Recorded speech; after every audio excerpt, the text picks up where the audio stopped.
It's Beer O'Clock on Real Ale Craft Beer. Today we've got a beer from Moor Beer Company. Something that I think is quite interesting. This is their barrel aged dark ale sour series 1. It's 8.9% ABV in a 330 milliliter can. I just don't know what to expect, really. In all honesty, I'm looking at this can of beer and I'm thinking, right, it's barrel aged, so it's going to have woody characters, maybe some whiskey from the barrel or whatever, whether it's a bourbon barrel, you know, it could be a rum barrel, for all we know. But then it's sour. It's not often these days, after reviewing 8,100 beers on YouTube, where I look at a can of beer and I wonder just what I'm going to get. And that interests me these days because there's so many beers that I look at and go, I know exactly what I got here. And it's the kind of same old process where you're talking about kind of like if it's a New England IPA, you start off with a nose. But this, you know, of course you start off with a nose with this, but the hint is there's a dark cherry on the side of the can. There's the hint. That slightly put a piece of the puzzle together for me, just looking at that kind of cherry there. Without further ado then, let's get this can of beer out into a glass and see what we get. There's no point in thinking about it too much, is there? You might as well just get it in a glass and see what happens. You got that hiss and fizz of a sour ale. Have a listen. Some beer on the back of my hand. We have a 1 to 2 finger tan coloured head. It's a jet black beer in the glass. There's little bits of sediment in the bottom of the glass, which makes me really happy. I do like a can conditioned beer. I like the fact that the beer's carrying on the process. I had a chat with Moor Beer Company in the week and they explained to me it's a continuation. So it's not like a start-stop process with their brewing. It's just a slow match. It's a slow continuation of the brewing process. And I like the thought of that it's the beer's still live, the beer's still doing what it needs to do, even in the can or bottle. It looks tremendous, doesn't it? I mean, rocking that beer back and forth. Look at the lacing on the glass. 8.9% ABV. It looks like nectar, doesn't it? No light bleeding through that glass whatsoever. Let's get the aroma.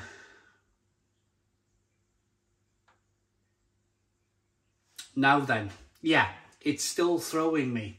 I'm definitely getting the cherry that I've seen on the side of the can. Dark cherry fruit. You're picking up roasted malt. And you're definitely picking up some kind of barrel-aged spirit aroma. This could be one of the most complex beers I drink in the whole of 2022.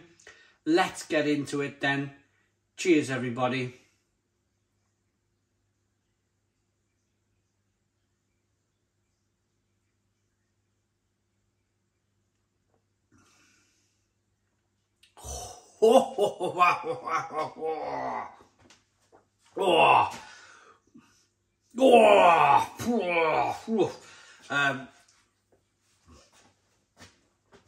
First and foremost, it's sour.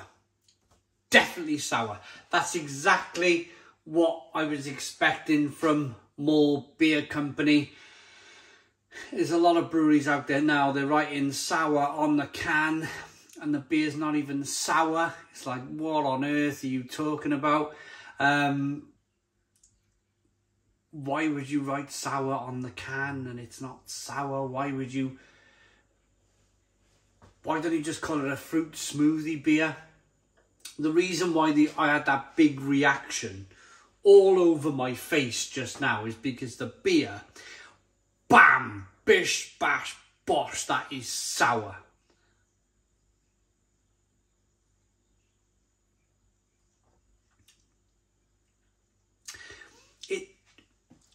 It's doing two things for me.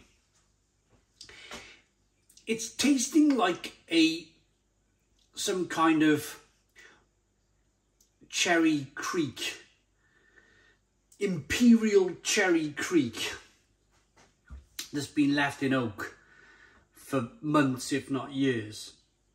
But it's also given me qualities of roasted malt. You're picking up chocolate, coffee and caramel.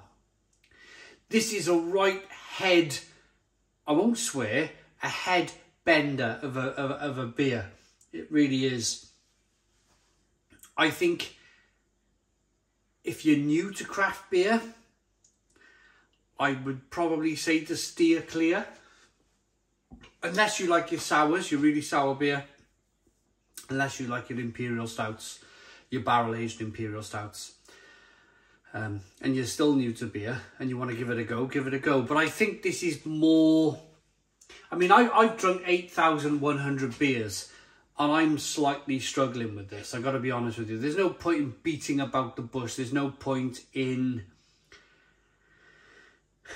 talking about something in any other way than the truth. I'm struggling a little bit with this beer.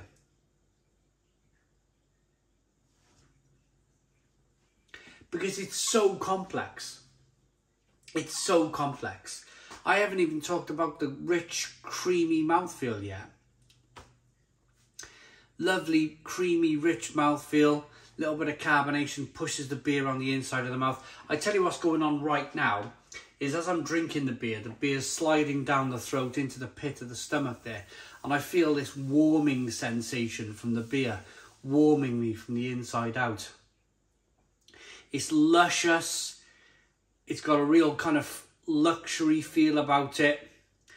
It's got a feeling of time, like the brewer, Moor Beer Company here, have given this beer a lot of time, a lot of kind of nurturing to get it to this stage.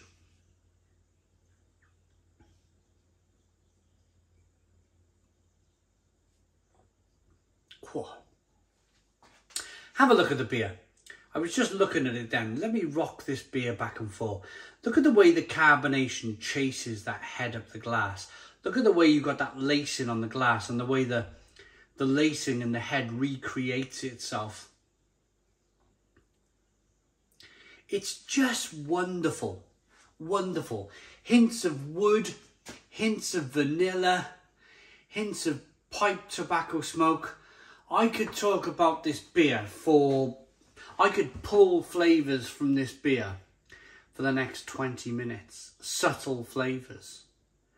But I'm just giving you a kind of a broad, very quick description about this beer, because then you're going to be able to work out if it's for you or not.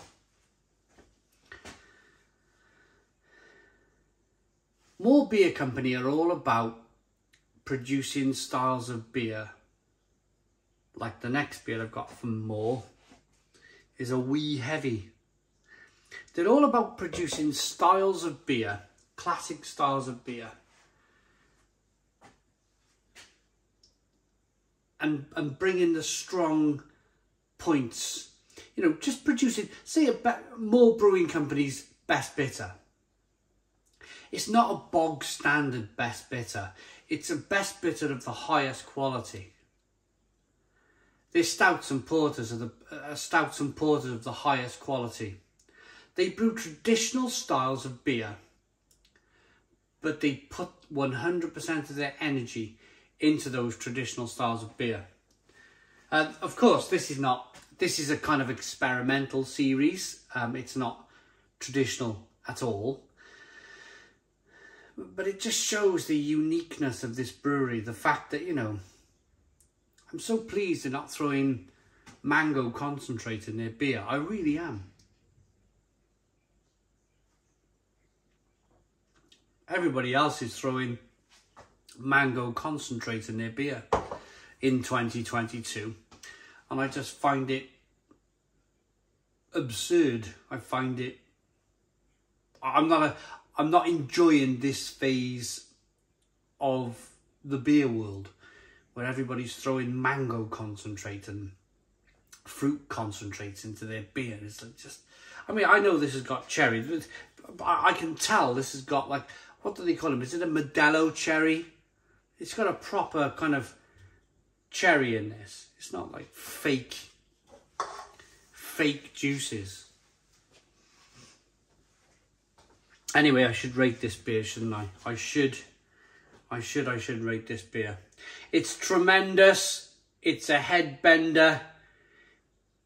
If you like the sound of it, if you like the flavours that I've been pulling from this beer, then go and try one for yourself. I'm gonna rate it. I'm gonna give it, I'm gonna say for me it's an 8 out of 10. 8 out of 10 from Real Ale Craft Beer. It was a real experience trying it.